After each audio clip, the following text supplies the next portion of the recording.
하나님의 말씀 사도행전 2장 38절로 42절을 낭독합니다. 베드로가 가로되 너희가 회개하여 각각 예수 그리스도의 이름으로 세례를 받고 죄 사함을 얻으라. 그리하면 성신을 선물로 받으리니 이 약속은 너희와 너희 자녀와 모든 먼 데사람 곧 주 우리 하나님이 얼마든지 부르시는 자들에게 하신 것이라 하고, 또 여러 말로 확증하며 권하여 가로되 너희가 이 패역한 세대에서 구원을 받으라 하니, 그 말을 받는 사람들은 세례를 받음에 이날에 제자의 수가 3,000이나 더하더라. 저희가 사도의 가르침을 받아 서로 교제하며 떡을 떼며 기도하기를 전혀 힘씁니다. 아멘. 오늘은 이 시간에는 이 42절 말씀, 맨 마지막 읽은 말씀을 주로 생각하려고 하는데요. 예전에 한번 한 1년 반이나 전에 질문 드린 적이 있었는데, 여기 보면 4가지를 지금 하잖아요. 사도의 가르침을 받는 거, 그 다음에 서로 교제하는 거, 그 다음에 떡을 떼는 거, 그리고 기도에 전혀 힘쓰는 거. 그런데 질문은 뭐냐면, 이 전혀 힘쓴다는 말, 우리말 어법하고는 좀 다르잖아요. 우린 전혀 뭘 안 한다, 이게 말하자면 전혀라는 말은 그 다음에 부정하는 말이 나와야 되는데, 이때 성경 번역할 요 당시에는 그 말법이 그러지 않았는지 전혀 힘쓴다 이런 경우는 우리 요즘에는 이렇게 말 안 하는데요. 하여간 이 일에 전념한다 그건데, 이 전혀 힘쓴다는 말이 어디에 걸리겠습니까? 기도하는 데 걸리겠습니까? 아니면 그 앞에 나온 4가지에 다 걸리겠습니까? 그거 한번 예전에 제가 질문한 적이 있었는데 수요기도회 때였을 거예요. 그런데 지금 기억하시는지 모르겠습니다. 조금 이따 생각하기로 하고요. 여기 이제 38절로 시작하는데요. 베드로 사도가 이제 신약의 첫 오순절에 자기 긴 강설을 하고요. 그리고 나서 이제 결론 삼아서 이렇게 얘기합니다. 그러니까 몇 가지를 하라는 건데, 사람에게 촉구하는 건 사실 회개밖에 없어요. 회개하라고 합니다. 그러면은 회개한 사람은 교회가, 사도가 예수 그리스도의 이름으로 세례를 주겠습니다. 그렇게 되면 받는 게 2가지가 있습니다. 놀라운 거죠. 죄인인데 자기 죄를 정말 잘못했다고 여기고 회개하고서 교회 앞으로 오면 교회가 그에게 회개의 세례, 죄를 씻는 그 세례를 베풀잖아요. 그러면 2가지를 받습니다. 뭘 받냐 하면 죄사함을 받아요. 이건 놀라운 거죠. 예수 그리스도의 이름 안으로 연합이 되면서 이 사람이 어떻게 해도 씻을 수 없는 죄를 씻게 됩니다. 그래서 죄사함을 받고, 또 하나 놀라운 걸 받는데 성신을 받습니다. 죄인인데 한 게 뭐가 있어요? 정말 하나님 잘못했습니다. 제가 정말 죄인입니다. 근데 이 죄는, 이게 이제 앞뒤를 다 읽어보면 그리스도를, 하나님의 아드님을 죽인 죄거든요. 모든 죄는 다 그건데요. 결국 그 모든 죄는 하나님의 아들의 목숨을 끊어놓는 그런 원흉이 되지 않습니까? 우리가 지은 아주 작은 죄라도. 그러니까 사실 모든 죄는 죽을 죄가 되는데요. 그 죄를 회개를 하면 교회에서 사도를 통해서 세례를 베풀어 주시고 죄사함을 주시고, 그리고 놀랍게 성신 하나님을 주십니다. 그러면 이건 대단히 놀라운 거지 않습니까? 죄가 없어지고 하나님을 받아서 하나님과 함께 사는 삶을 살 수 있게 됩니다. 이런 이제 이 약속을, 이게 이제 놀라운 약속이잖아요. 죄사함과 성신을 주신다는 이 놀라운 약속은 누구에게 주시냐면 너희와 너희 자녀, 우리의 어린 지금 자녀들이 이 약속에 포함이 되고요. 이건 이제 당연히 유대인 청중을 맨 처음에 대상으로 해서 하신 말씀이 되니까, 모든 먼 데 사람, 우리 같은 사람이잖아요. 한국은 유대에서 먼 나라잖아요. 그래, 모든 먼데 사람 곧 주 우리 하나님이 얼마든지 부르시는 자들에게 하신 것이라. 그리고 우리가 하나님의 부르심을 받아서 이 약속에 포함된 사람이 되었고, 그래 우리는 우리 죄를 회개하고 그리스도의 이름으로 세례를 받으면서 죄사함과 성신을 받은 사람들이 됐습니다. 거기까지가 이제 그 앞의 내용인데요. 이런 말을 이제 하니까, 그리고 이제 이 놀라운 두 가지 약속을 덧붙여서 이제 매력 있는 제안을 한 거지 않습니까? 그랬더니 이 말을 받는 사람, 당연히 안 받는 사람들이 그 중에 있었을 거고요. 이 말을 받는 사람들이 있었는데 그 사람들이 세례를 받습니다. 41절이 그거지 않습니까? 그래, 무려 그날 3,000명이 이제 세례를 받습니다. 그러면 아까 그 38절에서 제시한 네 가지 중에 세례는 한 가지지 않습니까? 그러면 세례를 받았다는 말은 그 전제가 이 사람들은 자기 죄를 회개했다는 얘기고, 그러면은 틀림없이 약속대로, 이 약속은 빈말이 아니니까요, 두 가지를 받았을 겁니다. 이 사람들이 여긴 세례를 받았다는 말 한마디밖에 없지만 그 앞뒤가 다 들어있는 말이겠지요. 이 세례는 그러니까 회개했을 것이고, 그래서 세례를 받았으니까 죄사함을 받고 이제 성신을 받았을 겁니다.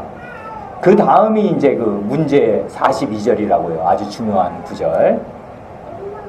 성신을 받은 사람, 죄사함을 받고 성신을 받은 사람은 어떻게 사냐? 성신을 받은 결과는 어떻게 나타나냐? 그것입니다. 이렇게 나타납니다. 여기도 보면은 네 가지가 나오네요. 첫째로 저희가 사도의 가르침을 받습니다. 이게 성신 받은 사람, 죄사함 받고 성신 받은 사람의 아주 특징적인 건데요. 그 네 가지가 다 그렇습니다. 사도의 가르침을 받고요. 그 다음에 서로 교제하고 떡을 떼고 기도합니다. 요거예요. 성신을 받은 사람이 하는 그 일이라는 게. 그래, 아까 질문 드린 거 있지요. 거기 전혀 기도에 힘쓴다. 그 말은 요즘 우리 쓰는 말법하고는 조금 앞뒤가 안 맞는 말처럼 들리는데, 그 원래의 뜻은 이런 것입니다. 어떤 일에 착 달라붙어 있다, 그것입니다. 이 원래 이 전혀 힘쓴다는 말의 뜻이요. 어떤 일에 착 달라붙어 있어요. 말하자면 그 일에 전심전력한다, 그 말이고요. 혹은 아주 신실하게 그 일들을 꾸준히 한다, 그것입니다. 요즘 우리 알기 쉽게 그 표현하면은 거기에 아주 많은 시간을 기울인다, 그런 말입니다. 아주 많은 시간을 기울여서 전심전력하고 그래서 그 일에 착 달라붙어 있습니다. 꾸준하게 아주 신실하게 그 일을 합니다. 그런 뜻이거든요. 그런데 이 전혀 힘쓴다는 이 말이 거기 기도에 전혀 힘쓰니라 그래서 기도에 달라붙는 말이 아니고요. 앞에 네 가지 말에 다 해당되는 말입니다. 이건 실제 그 원문을 읽으면 아주 명백한데요. 원문에는 이렇게 되어 있는 거예요. 이 사람들은 저희가 전심전력했다.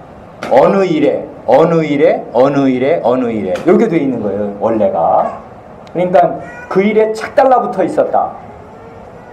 사도의 가르침을 받는 일에, 그 다음에 서로 교제하는 일에, 떡을 떼는 일에, 기도하는 일에. 이렇게 이제 쓰여 있는 것입니다.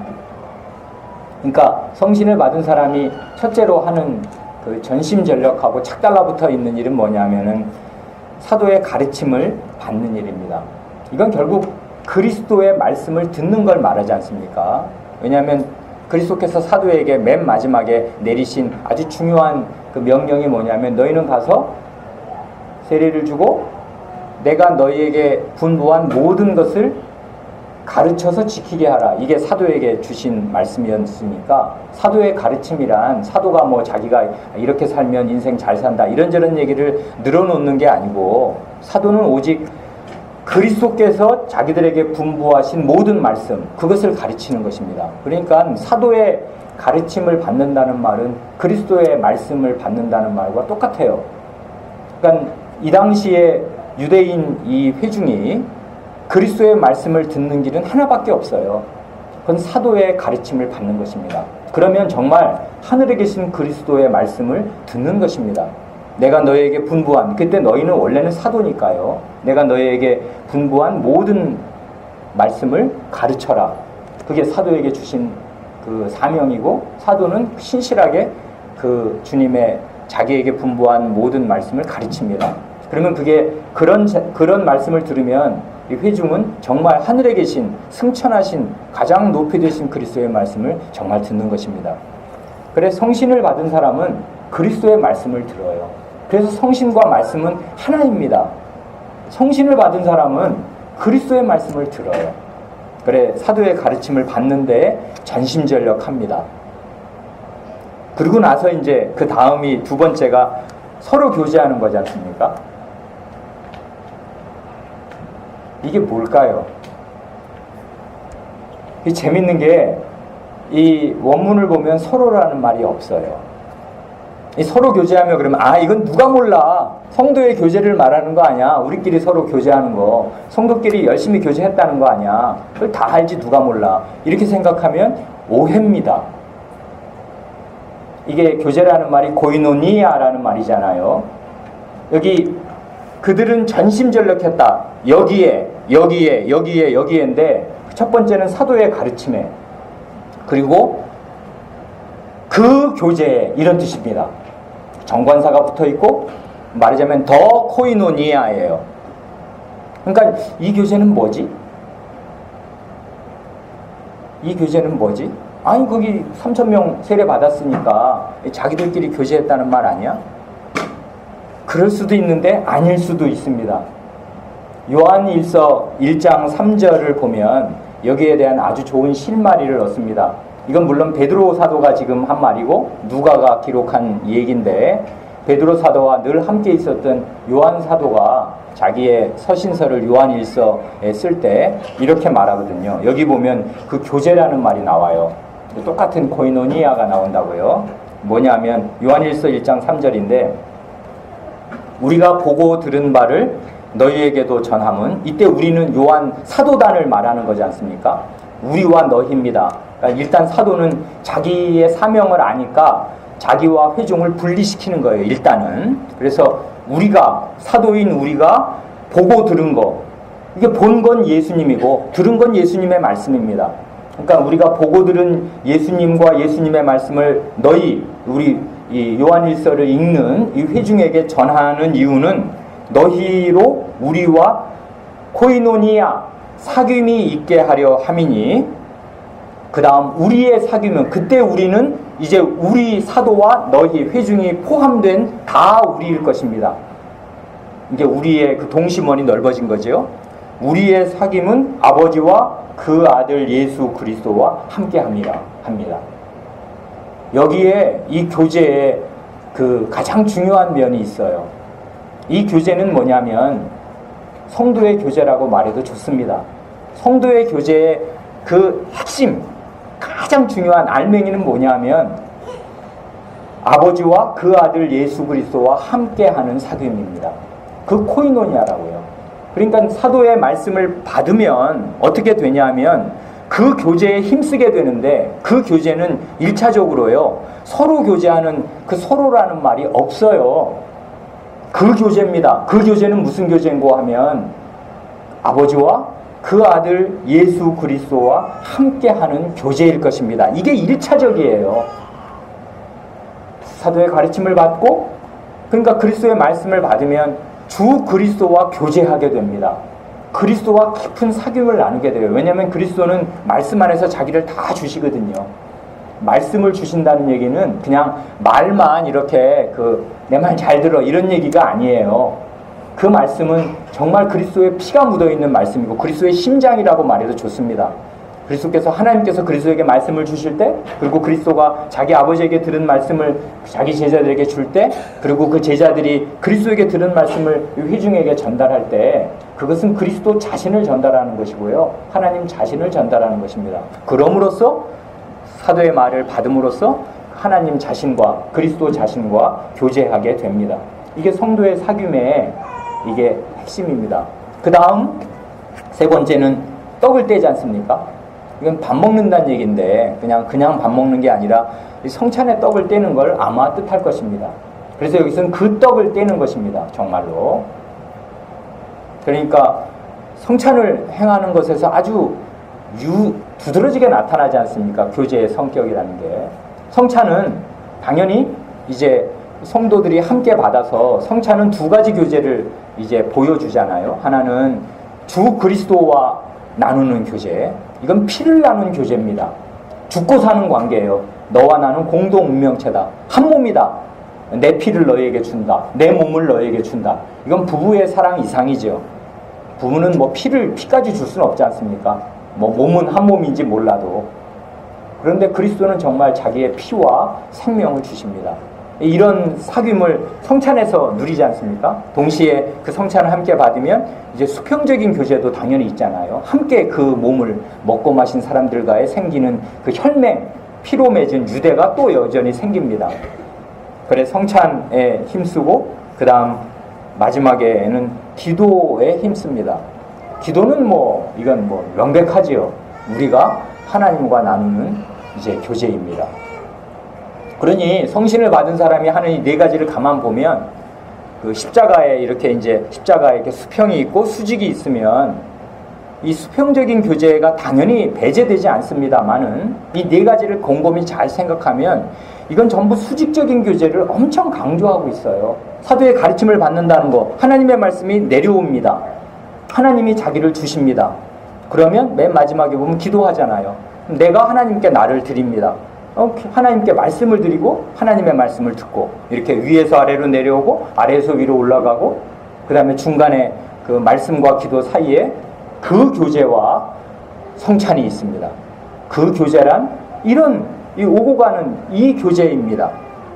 그러면서 동시에 이 성도의 교제를 배제하지 않는 성찬이 바로 그걸 잘 보여주는 위로부터 내려오는 그리스도와 맺은 이 피와 생명이 오고 가는 이 거룩한 교제. 그러나 동시에 이 거룩한 교제의 중요성과 뜻이 무언지를 아는 사람들끼리 나누는 그 깊은 유대. 이것입니다. 그래, 요 42절을 가만 보면 이건 성도의 교제, 우리끼리 나누는 수평적인 사귐을 전혀 배제하지 않지만 떡을 떼는 일이야. 그건 명백한 것이니까요. 그리고 그 교제란 정말 성도의 교제일 것입니다만은 그 교제는 서로 이 나누는 이 수평적인 교제를 1차적으로 강조하지 않고요. 위로부터 하나님을 받는, 하나님의 말씀을 받음으로써 하나님을 받는 이 교제 안에서 나누는 교제를 말합니다. 정말 그런가? 이 하나님의 말씀을 잘 이해한 우리의 그 선조들, 거기 그 하이델베르크 요리문답을 작성한 우리의 선조들이 있지 않습니까? 칼빈의, 루터의 좋은 제자들, 그 제자들이 기록한 그 하이델베르크 요리문답 55문을 보면 이렇게 성도의 교제를 이해하고 있어요. 성도의 교제를 당신은 어떻게 이해합니까? 이렇게 묻고 답을 첫째, 둘째로 나누어서 두 가지로 대답하지 않습니까? 성도의 교제를 당신은 어떻게 이해합니까? 성도의 교제는 당연히 우리가 수평적으로 나누는 교제인데 이 교제를 이렇게 이해합니다. 이 성경을 제대로 이해한 사람들은 첫째, 신자는 모두 또한 각각 주 그리스도와 교제하며 그의 모든 부요와 은사에 참여합니다. 고르기 전에 신자는 모두 또한 각각 그리스도의 지체로서 주 그리스도와 교제하며 그의 모든 부요와 은사에 참여합니다. 그러니까 그리스도의 지체라니까 그리스도와 한 몸이 되었다. 분신들이다. 그러면서도 그리스도로 함부로 대하지 못하도록 주 그리스도와 교제한다. 그래서 여기 보면 성도의 교제를 어떻게 이해하냐고 말하는데 교제라는 말은 주 그리스도와 교제하는 교제에 거기밖에 안 나와요. 답에. 첫째, 성도의 교제란 첫째, 주 그리스도와 교제하는 것입니다. 그리스도의 지체로서 주 그리스도와 교제를 나누면서 그의 모든 부요와 은사에 참여하는 것입니다. 이것이 첫 번째예요. 이게 성도의 교제의 거의 전부입니다. 그러나 이게 전부는 아니죠. 성도의 교제니까요. 둘째, 각 신자는 자기의 은사를 다른 지체의 유익과 복을 위하여 기꺼이 그리고 즐거이 사용할 의무가 있습니다. 여긴 교제라는 말이 안 나와요. 성도의 교제는 주 그리스도와 교제하는 것이고요. 그리고 나서는 각 신자는 자기에게 주신 어떤 은사가 있으면, 은사가 없으면 할 수 없는 거지요.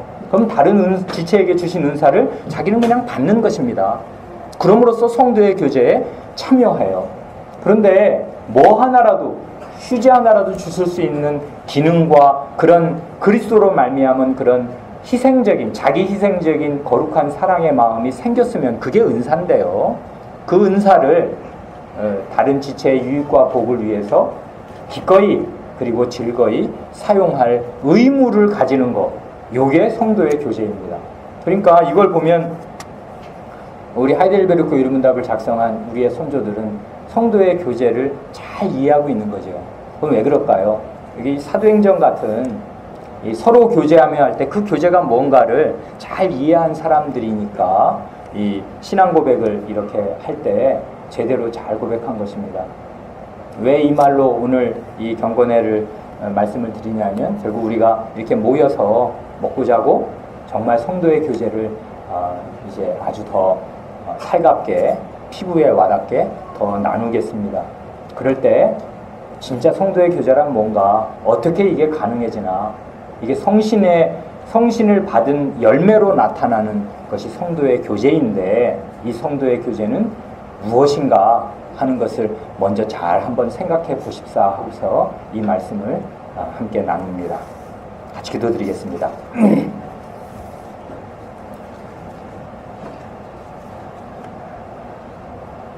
하나님 아버지, 저희 교회의 지체들이 이렇게 여름 수양회로 한자리에 모여서 숙식을 함께하며 휴가를 함께 지낼 수 있는 좋은 기회를 허락하여 주시오니 은혜를 감사드리옵니다. 이제까지 가족을 먹여 살리느라 1년 내내 밖에 나가서 부지런히 일한 가장들에게 이번 휴가 기간에 주님께서 좋은 휴식을 허락하여 주시기를 구하옵니다. 또한 집안에서 식구들의 생명을 살리는 귀한 살림을 하느라 쉴 틈이 없이 늘 개미처럼 일한 주부들에게도 좋은 휴식을 내려주시기를 구하옵니다. 뿐만 아니라 학기 중에 공부하느라 몸과 마음이 지친 저희의 자녀들에게도 이번 방학 기간에, 이 수양의 기간에 좋은 쉼과 기쁨을 허락하여 주시기를 구하옵니다. 주님, 90명에 이르는 많은 교우가 한자리에 모여서 음식을 나누며 사귐을 나누게 되었사오니 주께서 이 모임에 은혜와 복을 베풀어 주셔서 모든 사람이 다 심령의, 육신의 유익과 즐거움을 얻게 하여 주시고, 많은 사람이 실내와 야외에서 여러 활동을 할 때 몸이 다치거나 마음이 다치지 않도록 주님께서 다 지켜주시고 보호하여 주시기를 구하옵니다. 주님, 저희 가운데 몸이 약한 교우들을 특별히 붙들어 주시고 보호하여 주시오며, 저희 어린 자녀들이 즐겁게 지내는 동안에 주님께서 다 안전하게 지켜주시기를 구하옵니다. 두고온 저희의 집과 일터도 살펴주시고, 불가피한 사정으로 참석하지 못한 교우들에게도 평안을 내려주시기를 구하옵니다. 우리 구주 예수님의 이름으로 기도하옵니다. 아멘.